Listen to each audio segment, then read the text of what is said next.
Halo Sobat Hanggar 17, baik lagi bersama saya Fahmi. Hari ini saya bersama dengan Pak Joko sebagai owner Hanggar 17. Dan hari ini kita akan membahas mengenai apakah spare part OEM itu KW, Pak? Kadang banyak orang yang bilang kalau misalkan spare part OEM itu sama dengan KW, Pak. Nah, apa benar Pak informasi itu, Pak? Jumpa lagi dengan Joko, Sobat-Sobat Hanggar 17. Nah, hari ini saya ada pertanyaan yang menarik mengenai spare part atau suku cadang ya. Iya, betul, Pak. Oke, jadi gini, istilah spare part itu ada yang namanya genuine dan original. Oke. Nah, ini yang menjadi kadang persepsi kalau original pasti genuine, genuine pasti original. Oh, kebalik ya, Pak ya? Kebalik-balik. Jadi spare part atau suku cadang yang dikeluarkan oleh pabrikan pembuat mobil itu namanya genuine. Itu pasti mereka kasih logo. Logo, oke. Karena sudah lewat dari quality dia. Begitu juga dengan Jaguar Land Rover. Begitu spare partnya genuine, pasti ada logonya. Oke. Entah di kemasannya, entah di spare partnya. Oke. Itu genuine. Jadi kalau istilah original, original itu sebenarnya kalau dipanjangkan itu sama aja dengan OEM. OEM itu Original Equipment Manufacturer. Oke. Jadi pabrik pembuat suku cadang itu. Pabrikan pembuat mobil, mereka nggak semuanya bikin spare partnya. Jadi dia bekerja sama dengan pabrik-pabrik pembuat suku cadang. Pabrik pembuat suku cadang itu yang kita sebut OEM. Mereka membuat suku cadang itu, mereka supply ke pabrikan pembuat mobil. Tapi pabrikan pembuat mobil juga membuat macam kesepakatan bersama bahwa saya mau kualitasnya seperti ini. Dan tidak boleh dijual bebas yang menggunakan logo saya. Oke. Seperti itu namanya genuine. Genuine, oke. Nah, sifatnya genuine itu kan antar pabrikan perjanjiannya mungkin ada masa tenggang waktu.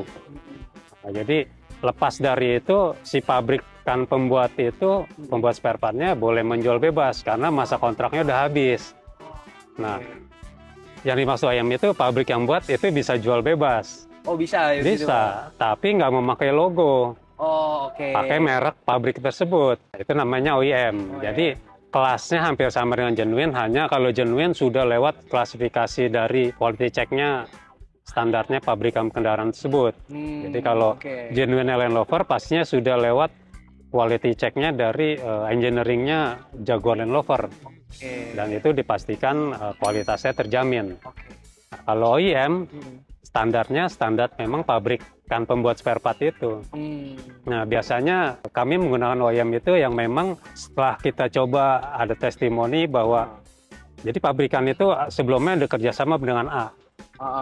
Habis itu kontraknya habis kerjasama dengan B. Oh, oke. Kerjasama dengan C. Artinya banyak pabrik-pabrikan pembuat nih. Nah, betul. kita pilih yang terbaik. Kira-kira gitu.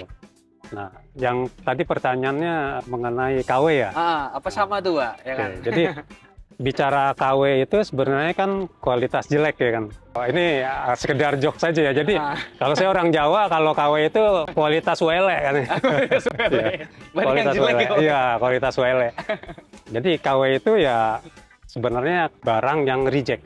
Oke. Artinya secara kualitas memang nggak layak. Tapi KW itu sebenarnya membantu juga kalau memang dari sisi budget ini nggak terlalu bahaya. Misalnya yang hubungannya sama interior, yang sifatnya bukan safety ya, itu ya sah-sah aja sih kalau dari sisi Mas Fahmi atau Sobat-Sobat Hanggar 17 pakai yang KW. Karena sifatnya nggak safety. Misalnya kayak seat belt. Seat belt, oke, seat beltnya locknya tapi kalau beltnya kita bisa pakai yang merek lain nih, yang istilahnya pakai brand lain. Itu nggak apa-apa juga, selama fungsinya oke. Atau klip kursi atau kulit jok, kita pakai yang KW nggak masalah, karena bukan safety.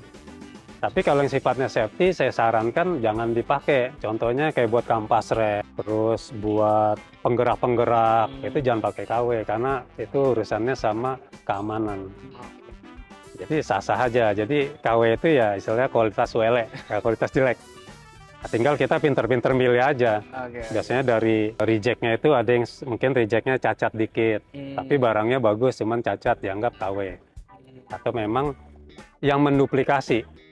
menduplikasi. Jadi ada yang pabrik itu jadi mereka bikin spare part yang mirip, mereka bikin barcode-nya mirip, sehingga hampir seperti genuine atau seperti OEM. Tuh. Tapi kadangkala kalau kita scan barcode-nya itu nggak ada artinya. Iya, nggak muncul. Iya, padahal di stikernya, wah ada barcode-nya nih, kita foto nggak ada artinya.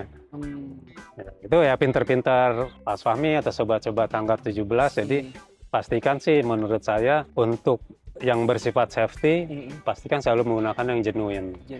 Seandainya dari sisi budget atau anggaran yang nggak mencukupi, pastikan pakai yang OEM. OEM yang kualitasnya terbaik. Kalau KW, tentatif. Kalau yang sifatnya bukan safety, kita pengen bergaya segala macam yang murah ya sah-sah aja. Oke aja ya, Pak. Oke aja. Kira-kira itu Mas Fahmi. Jadi menggarisbawahi antara genuine, original, dan KW. Jadi kalau genuine pasti asli. Pasti asli. Ya? Dari pabrikan pembuat. Tapi kalau OEM itu pabrik pembuat spare part-nya. Original equipment manufacturer. Gitu kira-kira Mas Fahmi. Mudahan bisa membantu Sobat Hanggar 17 mengenai pengertian genuine dan OEM. Oke, begitu ya Sobat Hanggar 17. Gimana? Sekarang jadi paham kan? Gak ketukar-tukar kan? Oke, terima kasih Sobat Hanggar yang udah stay nonton videonya. Semoga bermanfaat ya. Kalau misalkan teman-teman punya pertanyaan tentang Jaguar, Land Rover, atau seputar umum tentang mobil, boleh banget langsung komen aja di kolom komentar di bawah. Oke, saya Fahmi dan Pak Joko, pamit undur diri. Bye-bye, see you next video.